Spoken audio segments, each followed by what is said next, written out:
Chucky, and I'm your friend to the end. Heidi-ho. Ha ha ha. And when you're down here with me, you float down! Like scary movies? Uh-huh. What's your favorite scary movie? What up, film fans? Welcome to episode 11 of season 7 on another new episode of Friday the 14th podcast. I am one of your hosts, Juan. I am joined by the cast, the crew. What up, Franco? I am Nick Arch. Nico Acha. Nick, you know what, guys? It is another hot night here. I don't know. I'm sure it's hotter where you guys are. But, man, I am ready for some cooler temps. I don't know about you guys, but today was a struggle. Struggle. Getting sweaty. Getting stung by mosquitoes. Sweaty, mosquitoes.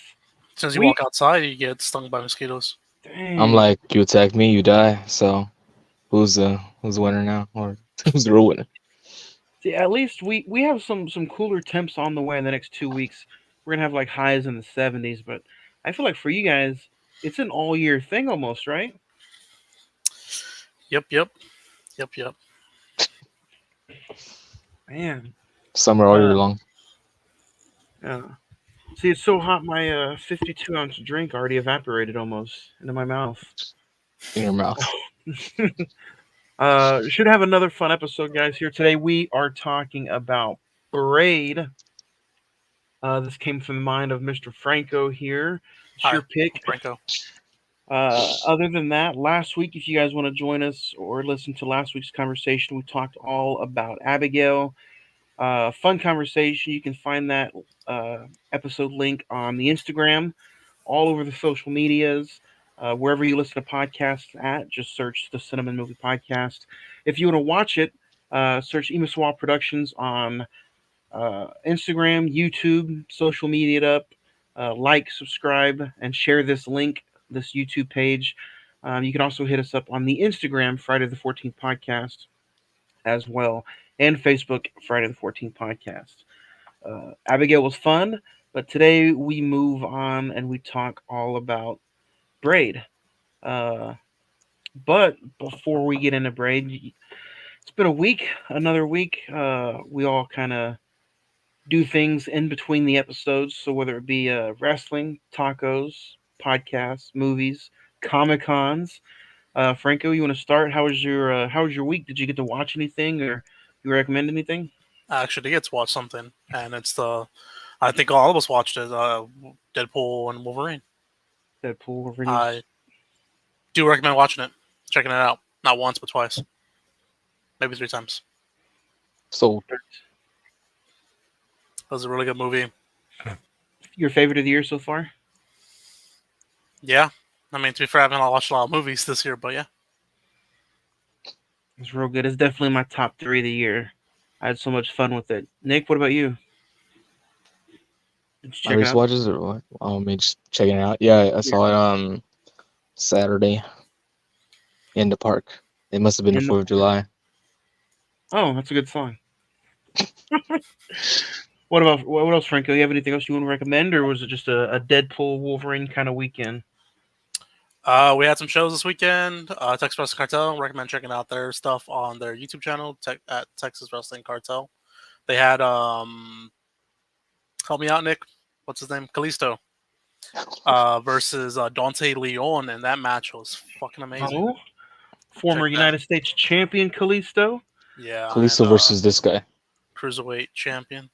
That dude's amazing. I recommend checking it out. And Bracho Pro.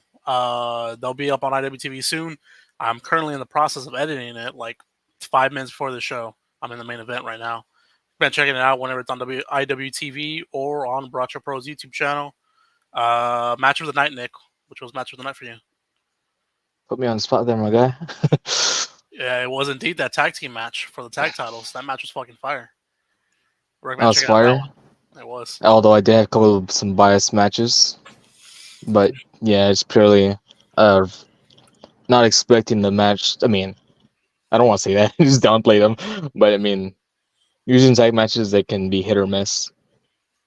Yeah, everybody knows I'm not like a fan. I wasn't a fan of tag team when I was younger, so yeah, I've been getting into indie wrestling recently. I also checked out bits and pieces of Raw, the Wyatt Six stuff. It's always good to watch.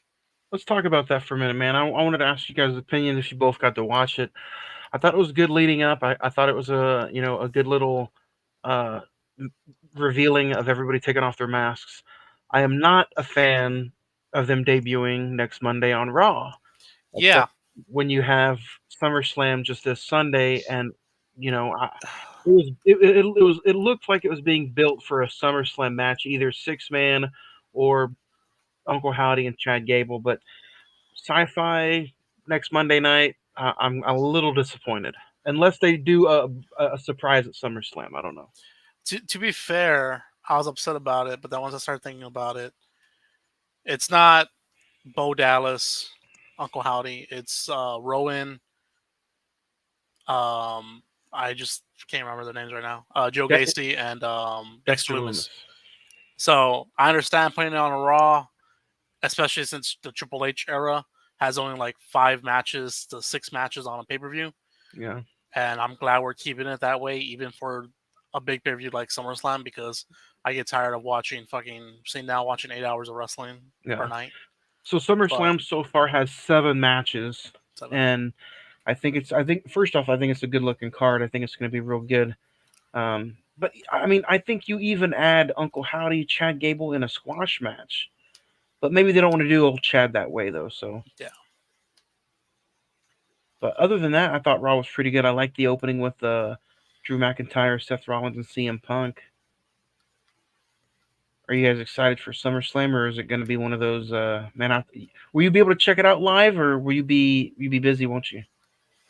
I had plans to check it out live, but a couple weeks ago I got a booking, and I did not think that day was a SummerSlam. So we'll be in Laredo whenever it's live. Laredo. Laredo. Nice. Maybe Nick will have it live while he's recording. I'm like, what are you doing? Nice. Nick, what about you? Did you check anything out that you want to recommend? Other than Deadpool Wolverine, other than the movie we watched today, well, or reviewing today. Um,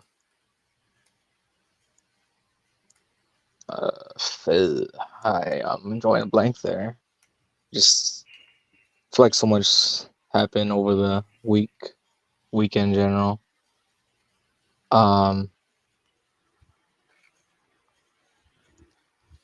I would tell you what I plan on watching, but I didn't get to. But I picked up the 4K of Fall Guy.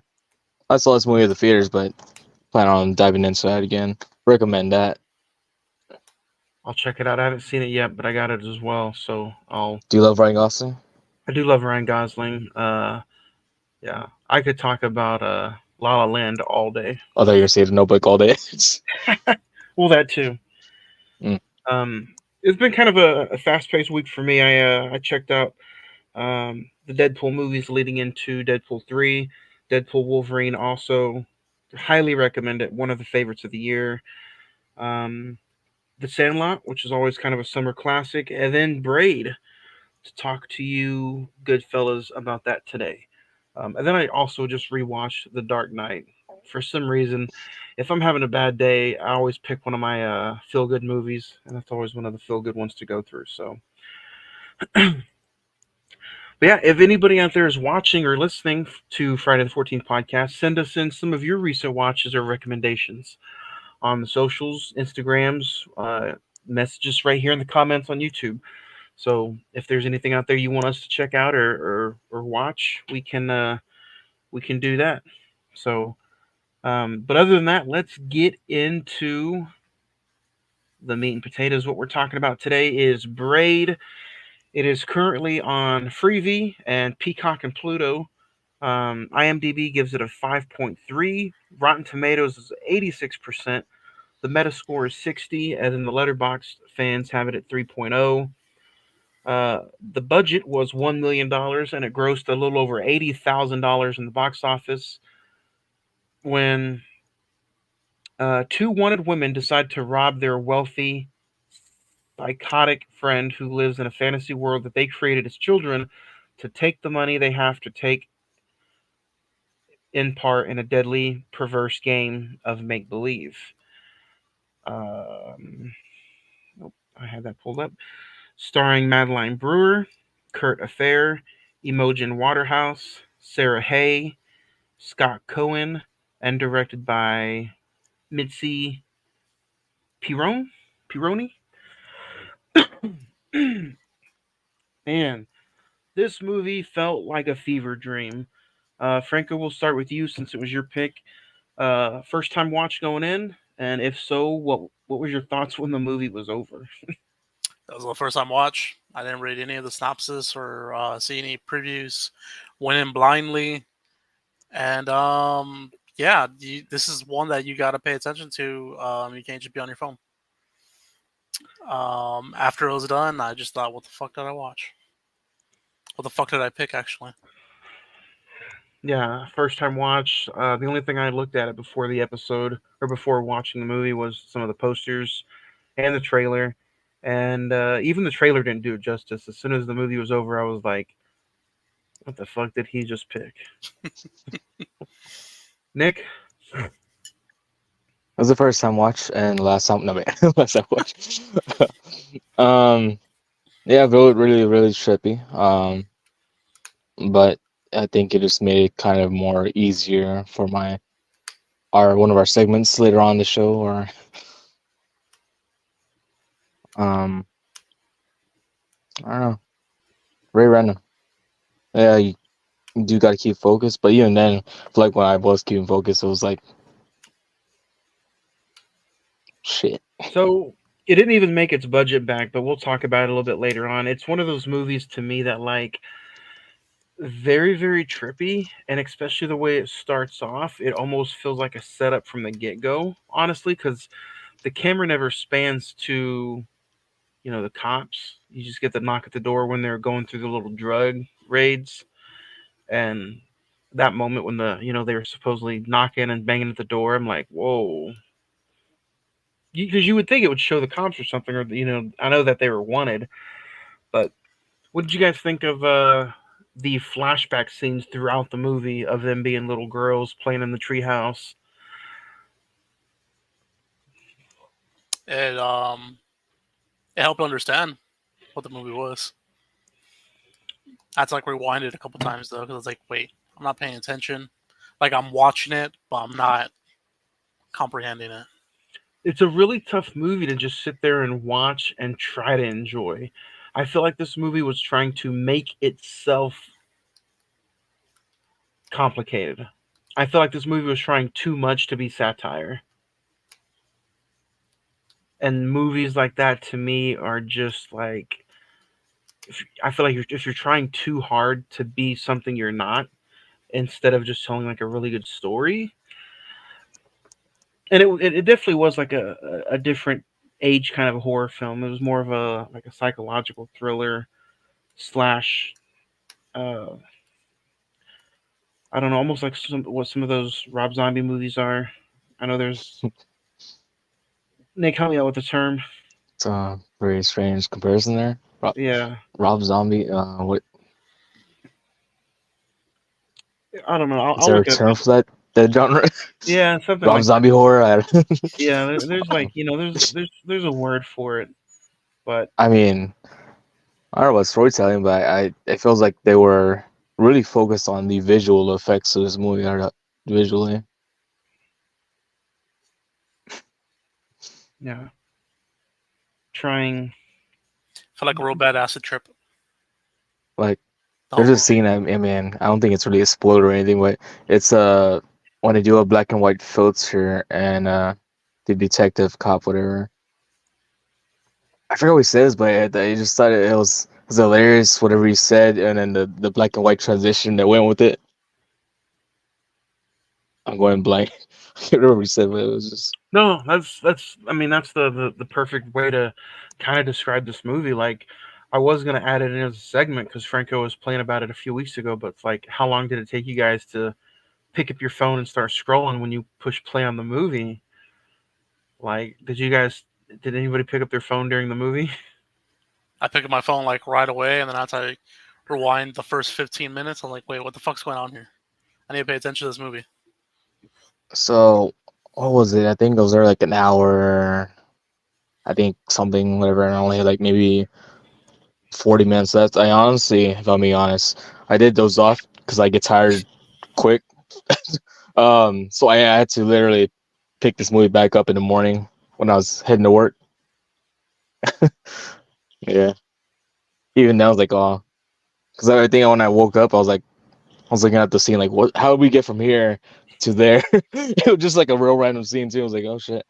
All right, I gotta rewind the whole 20 minutes or whatever I missed. Then Because rewatching, I was like, oh, it does kind of skip through pretty easily. But like even with paying attention to the movie, you could literally look down at like your shoe, and then look up, and they're in a completely different scenery from literally like 5 seconds before. Um, and I looking at the runtime, I was like, oh, an hour and 20 minutes. This movie's gonna fly by, super easy.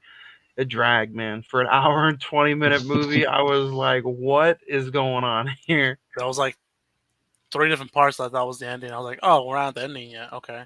And then I was watching on Peacock, and I don't know if y'all noticed, like on Peacock, whenever it's like done with you were done watching the film, that's how you autoplay next film. The next film actually is my next pick. I was about to play it, but like I saw like 5 minutes left in the movie, and I was like, oh, okay, so it's about to finish in a few seconds. But no, like it still had a full 5 minutes of the movie. I was like, why'd you try and skip 5 minutes of it? What the fuck? It was trying autoplay. to. It was You don't trying need to to tell see you the rest of something. this movie. You've seen enough. Even Peacock didn't like it, so Peacock. I didn't bother checking on Peacock. I mean, that would have gave me no ads. I'd watched it on Tubi. I was trying to be faithful to Tubi. I watched it on Peacock for the no ads. But then like the ads were like at the beginning, and it was like 3 minutes of ads. I was like, what the fuck? Yeah. Um. Boy. What did you guys think of the scene where they get on the bus, and the whole bus scene in particular is just trippy as hell, and I'm like, okay, where is this leading to? Especially when she meets the ticket taker. I'm like, please God, don't let me see something that disturbing. I don't want to see something that bad yet. Thankfully, it See, was. it's like, you look familiar. I'm a model actress. You see me in Fast and Furious movies. That way. Um, I was like, oh, we're about to get sexual up in here, but uh, we went to a fetish that I'm not really particular fond or a fan of. And then you had a scene where the what's her name in it? The redhead, uh, Wendy, no, Tilda, played Tilda. by Sarah Hay. She's sitting over in the booth of the bus, and she looks like she's about to tease or do something to the pervert, like sitting next to her, just eyeballing her. And then she's like, "What are you looking at?" He gets up and walks away, and I'm like, "Okay, is this like a Thelma and Louise kind of story, or what are they about to do?" I would have liked to see them do something a little bit more dangerous on the way to that house, but it's like they got in trouble, they're running away from the drugs, the cops, and they just show up at this house to rob or set up their past ex friend and pretty much just rob her blind, I guess.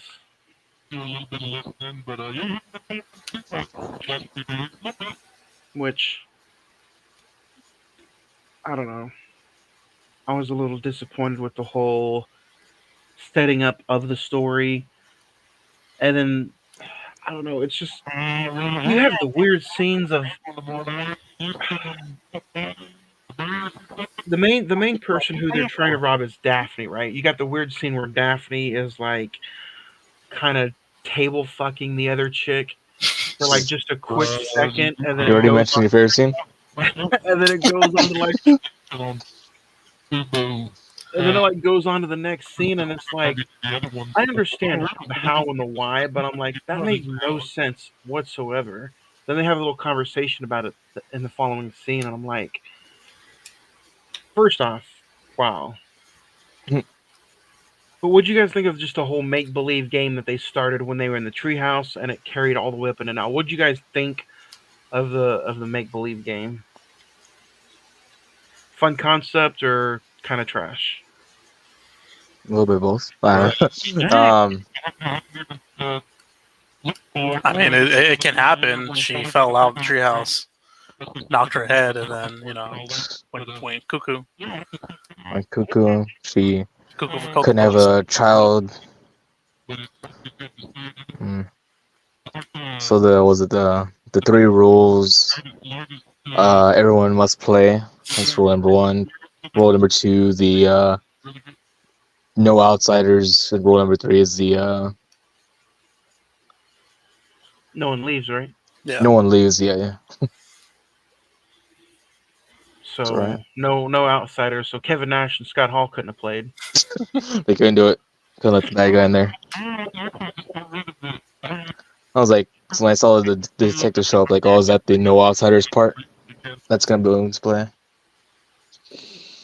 I did like the scene where was she like pretending to shave her face and she was just cutting herself the entire time? It's I thought that was a pretty cool wicked scene. So, like, the title of the movie, was it just because she tied them up with their braids at one point? set with the whole scene. Just I that, think like, so. 10 seconds? If what else would you guys call it if it wasn't Braid? No one leaves. No one leaves. Trip. I'd call it "Come Play with Me." Acid trip. What? Fetters Come- of the feet. Yeah, Don't do drugs. that's Best insane friends too. for life. This movie got like a theatrical release, a physical copy release, and I'm like, I'd never even heard of this. But it got so many like independent awards, and I'm like, man, I still haven't. Doesn't even ring a bell. So It got released in 2019 after the awards and everything. So 2019. I don't remember either. but it is a batshit crazy movie. Let's talk. Who's hot? And no, Nick, you can't say the ticket taker. God damn. Detective, damn it. Damn it. Uh, um, I'm gonna go with the they refer to her as the doctor. Let's change it up a bit. How about we had, like, the segments who's hot, but, like, in what scene are they hot in? Okay, that's cool. The one's gonna say the kitchen scene. The I'll just fuck go. I'll go table with scene. the tub scene in the shower. I don't know. I'll go with the one that Juan mentioned earlier, the shaving with the blood and everything. I think that's the one I was saying. The Oh, is that the doctor. one you're saying? Yeah.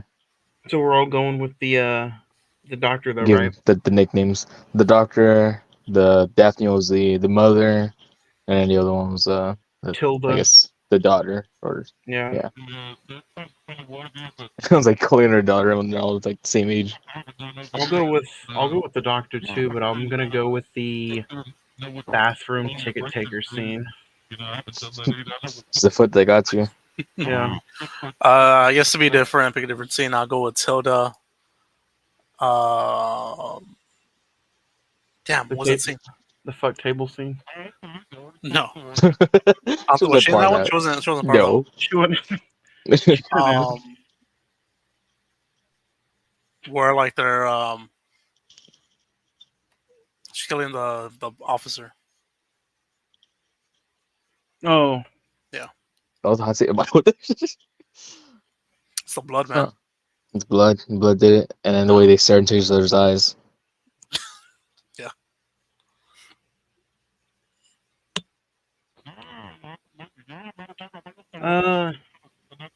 overall, man, I'm gonna say I had like, well, and you guys can chime in if you want, but like, I just had a really hard time, even though it was an hour and 20-minute movie. I had such a hard time with the placement of the scenes. The kills were just not. They were so far in between, which there's technically only just what, maybe not even a handful. And I think I just was looking for something different. But the pacing of this movie, I just had it had such a negative impact on me. Like the pacing to me was, and I love slow burn movies. I sat through Saltburn, which is like 3 hours long. But this movie for me, just I had a really hard time with some of the pacing throughout the hour and 20-minute movie. You guys have some other thoughts on the pacing or And just you had to like follow it, and then it took so many turns. Like I said, there was like 3 times where I thought it was ending, and I would have been fine with the ending then. Like whenever they kill the officer and then they throw the car into the fucking water, I'm like, oh, okay, cool, it's ending, and then it doesn't end, and it just kept going and then going, and I There's finally also get to the button. ending. The ending, what y'all think of the ending? Like, was it? I didn't care for the ending. If they would have ended whenever, I guess they committed suicide and that's it, that'd been cool, it's been fine. But that'd have been yeah, to perfect. have the old lady, old hand, and then the knock on the door, like it's repeating again. That's kind of like I don't know. I know this sounds bad, but I agree with you, Franco. I would have been perfectly fine with the suicide, and it's over.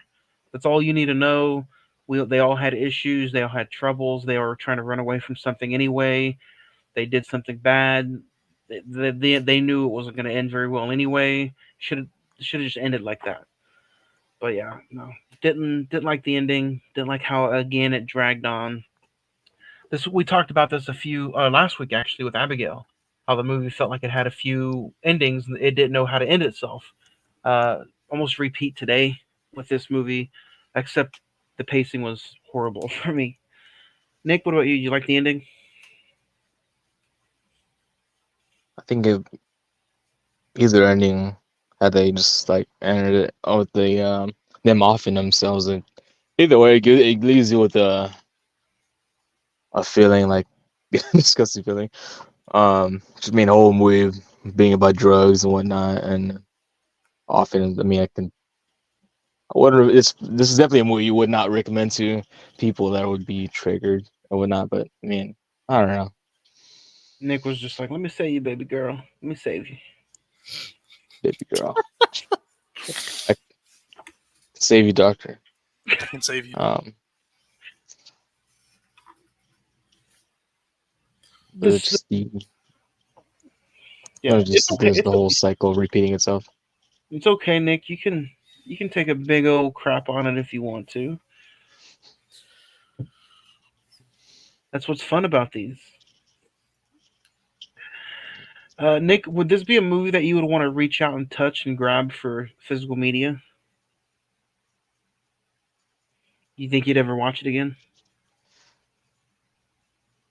If I was on drugs, yeah, no, no. I think if I had the option to buy it, I mean, I would assume it's more likely an online. You have to go searching for it. I don't think it'll be a movie that just be out in the wild. But I would get it for just a collection of movies to review. Honestly, that'll be the only excuse or reason that I would add it in. Franco, when it was over, did you have like a thought of like, man, maybe I need to watch that again to grasp myself around it, or you're like, no, I'm not touching it ever again? I would rewatch it, but like in a good while. I couldn't have that thought mainly because I watched it like an hour ago. Oh, damn. I had like an hour to spare, and I was like, "Fuck, I can't rewatch it." So to understand it, so yeah. Yeah, yeah. I thought the ending was just a little far fetched. I don't regret picking this movie at all. It's not nightmare cinema for me. Hey, no, yeah, I've definitely seen a lot worse. And when I watched the trailer, I was like, man, I was like, this is kind of got some A24 vibes. Even when watching it, I was like, I can fuck with the vibes, but the story, I love the vibes and I love the cinematography. If we can go through and just look at some of the shots, the way they were like recorded and shot, the cinematography of this movie is honestly pretty fucking good. Um, Especially the scene where she's got the headphones in and she's kissing the mirror, or when she's like again shaving with the blades. Cinematography was pretty beautiful. The shot on the table. Yeah. Or the shots where she's the shot of like the mansion and the house, or where she's outside running looking for like the money, the safe, or anything that she can find. Like those wide shots of her running, and it just has like that fall feel. Some pretty good shots throughout the whole movie, so I I'll can't say complain on that. some of the stuff that looked appealing was, even though just a bunch of junk food on the table, looked very appetizing. A kid's dream full of sweets on the table. Made you Although I'll look. say the item I did not find very pleasing to look at was that PB&J sandwich. That That's looked exactly what I complete was thinking. shit. Of. The way she I did cut it, I not was fuck like, with "What the that. fuck is that?" I was Just like, throw it "Man, right in the trash. give me an uncrustable." Uncrustable. You don't like your Smuckers. PB. You don't like your PB&J messy. I like it made with love, not hate. Looking at it made me a little hungry. Huh. Horngry. Horny. I mean, definitely Um, was. If this was an A24 film, would you rate it higher? One. no. Would you give it a This, one, Gasm? no. You know what this feels like though? I don't know if you guys have seen Climax, but this kind of feels like like that's the A24 vibes I had with this movie was Climax. And Climax is just a big movie where it's like a party slash uh what's that, where everybody's like it Orgy? is just, yeah, it's kind of like a big orgy party movie where everybody's on ecstasy. So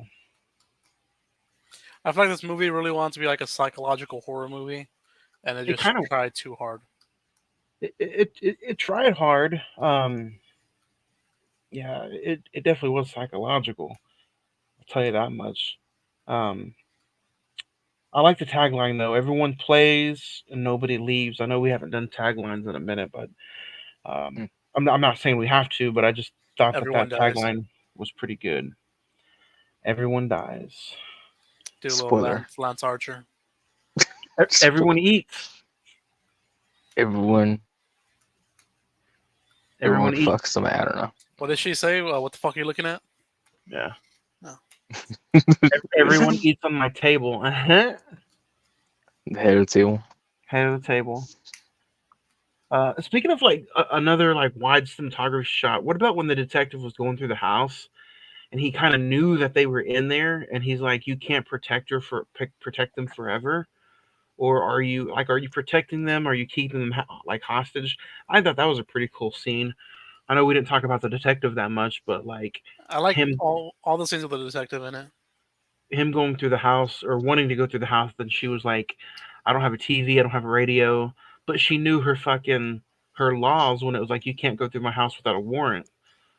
So it's like right when you think she's not smart enough to figure things out, she's almost like one step ahead of the detective until it was too late for him. So I also, for some reason, this movie also kind of gave me just small, like very, very thin psycho vibes. Just of how like somebody goes to the motel or the house and they come up missing. Like I just got small little like I felt like they were trying to do like just a small little nod to Psycho. But if you're a horror movie, who doesn't want to do a little nod to Psycho, right? So, uh, So the mansion was owned by her grandparents, and they died. Do we get any Murdered. scenes with the grandparents or murdered, whatever? No scenes of the grandparents. Because on IMDb they have the grandmother and grandfather listed as actors on there. Maybe the old lady was grandma. I don't know. I don't know. Mm, Oh, didn't you? Weren't the grandparents in the flashbacks when they were kids? Were they? Maybe. I don't remember. All I remember in the flashbacks were all the girls. And whenever the accident happened, and it just mainly focusing on the girls in the yeah, hospital and the detective. yeah, I Yeah. don't remember any grandparents. Yeah. And then Increase. it gave it felt like she's the one who murdered the grandparents, but um, we didn't get any of that. I feel like you would for just an hour and 20 minutes. I feel like you could have added an extra 10 minutes on the grandparents. Or they could have. Yeah, they could have easily added in there because the detective did say that they both died together, almost back to back. Yeah. So it kind like when I'm watching it, it kind of makes me feel like she did something to him anyway. Hmm. Yeah, she knocked him. She got him. We got She him. pulverized him. Uh, favorite scene? Franco, you want to start? When the detective catches them about to, the final scene, his death scene, when she's about to give a C-section and they catch him red-handed. A red C-section. Mm. Finger looking good. I would have to go with the scene in the mirror where she's shaving. You get the blood, and then the bathroom scene with the ticket taker.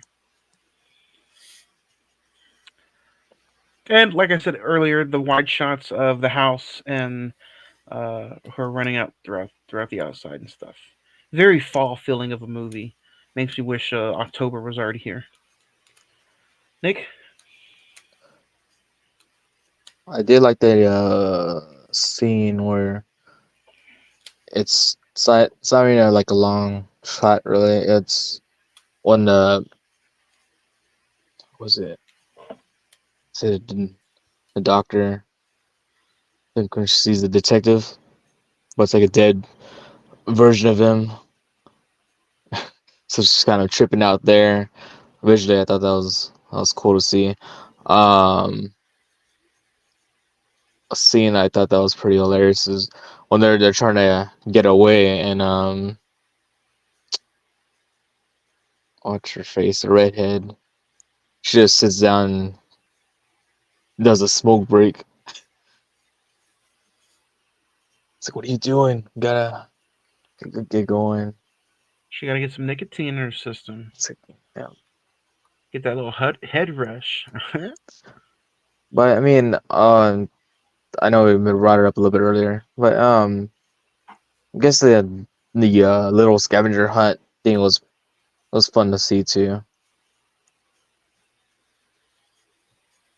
It was a pretty cool because she ended up putting everything together as far as like the code to get into the safe. And I know it was a little somewhat disturbing to sit there and look at, but the wide shots of the suicide scenes was, where it's a movie here that we're talking about, so I did think those were pretty cool wide shots of the suicide scenes. So, because at the end of the day, this movie is art. Machete rating, star rating, Danny Danny Trejo, Trejo. 1 out of 5. Franco, we'll start with you. Um, it's worth checking out at least once. Just pay attention to it. I'm gonna give it because I'll probably rewatch it to understand it more. I'm gonna give it a 3. 3 Danny Trejos. I'm gonna give this movie. Really, the only issue I had with this movie was the pacing, and I felt like it was trying a little too hard to be a satire. I'm gonna go with a 3. I think if you just sit back and enjoy it for what it is and understand the process of this movie and understand what the two drug dealers were trying to do and the game that they're eventually playing, like I think it's very well worth the hour and 20 minutes to sit through. Cinematography shots were amazing. I did like the score, and for these three actresses that I had never heard of before, I thought they did a really good job portraying and trying to make me believe that they were going through what they were going through. I also had a sense of them feeling like they were also maybe witches. I don't know if anybody else got those kind of vibes from these three girls, but I got witches. I got vibes of them being like witches too. So I know that's just me probably overthinking it, but I Perhaps. enjoyed Yeah. it. I enjoyed it. Go check it out. It's free. It's on Peacock. It's also on Tubi. So I gave it 3 stars. Nick, -3. No, yeah. Yeah, 3. Where I'm sitting at. so 3, 3, and 3. Triple 3. Triple X. Triple three, guys. 3. Big number 3, my lord. We got a little 3 minute warning. No. So yeah, check it out. Pretty fun movie. Pretty trippy. But next week, Nick's pick, Oh yeah. Willow Creek, which can also be found on the Peacock. It's what we're going to be talking about next week, God. August 7th, the day before my birthday. I'm excited. It's your 8 birthday present right p.m. 8 p.m. Willow Creek from 2013. I'm pretty stoked. I did a little bit of reading about this movie. Um, it's on Peacock, so go check it out. So on. Yes. Because I know you still need some winning over for this genre. So I'm been through it again. I mean that we were in the path of some slashers. We were in the path of Melissa Barrera getting her Your shit pushed spotlight. it. So Oh, now I said we gonna focus on the found footage genre. There's a lot of movies I still need to check out, so I'm just gonna well, maybe throw in some more shit in there. found footage movies, And of also, I course. mean, What's it streaming on? Peacock. Peacock. Okay. cack. You can also check it out if you don't have the Peacock. It's on Freezy and on Plex and Tubi. To be continued. So from 2013, this movie is also an hour and 20 minutes. So that's what we'll be checking out next Wednesday, August the 7th, on another new episode of Friday the 14th podcast. We going camping. We going camping. Nick, you bring the s'mores. I'll bring the Queenies. I thought you were saying you bring the WE and the E. Speaking of WWE, Monday, no sports podcast, but we'll be reviewing the 20th anniversary of SummerSlam '04. Should be a little fun conversation. Chris Benoit, Randy Orton, main event for Randy Orton's first World Heavyweight Championship. Should be a little fun conversation. Spoiler: he wins. Oh shit! He, I don't watch anymore. it's a fun pay per view. You also have JBL and The Undertaker. Oh shit! So, yeah, Vintage. vintage. Uh, Other than that, man, Tuesday I got Civil War. A24 month starts, so I'm excited about Civil War. What about you guys? What do you got going on this weekend? They're talking about Captain America Civil War. Wrong movie. I was like, oh, okay. Flame on. Um, if you're in Corpus this Saturday, Off the Wall Sports Collectibles throwing a card show from I think noon or 10 a.m. I think it's 10 a.m. to 5 p.m. Somewhere around there. It's on Saturday. Just check it out. It's at the Emerald Beach Hotel downtown. And then we'll also be in Laredo later on that night for 5-Star Wrestling Academy's No Holds Barred 2 at Hal's Bars and Restaurant, I believe. Mm. So yeah, got 2 shows Saturday only. This whole month actually is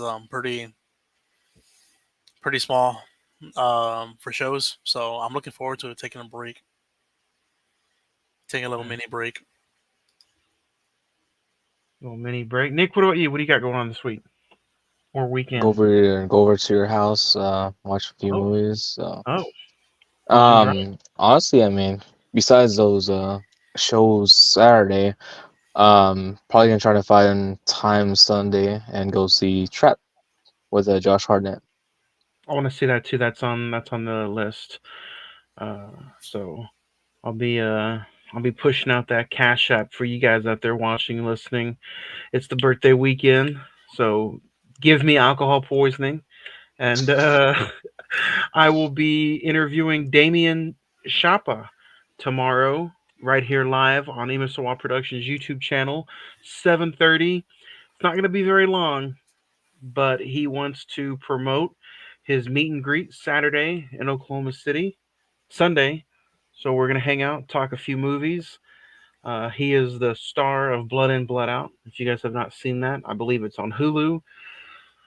Classic gangster movie of the 90s. Go check it out. I'll have him on tomorrow, and we'll hang out and talk for about 15, 20 minutes. Very busy man he is. So, other than that, man, great episode, fun conversation. I can't wait till next week.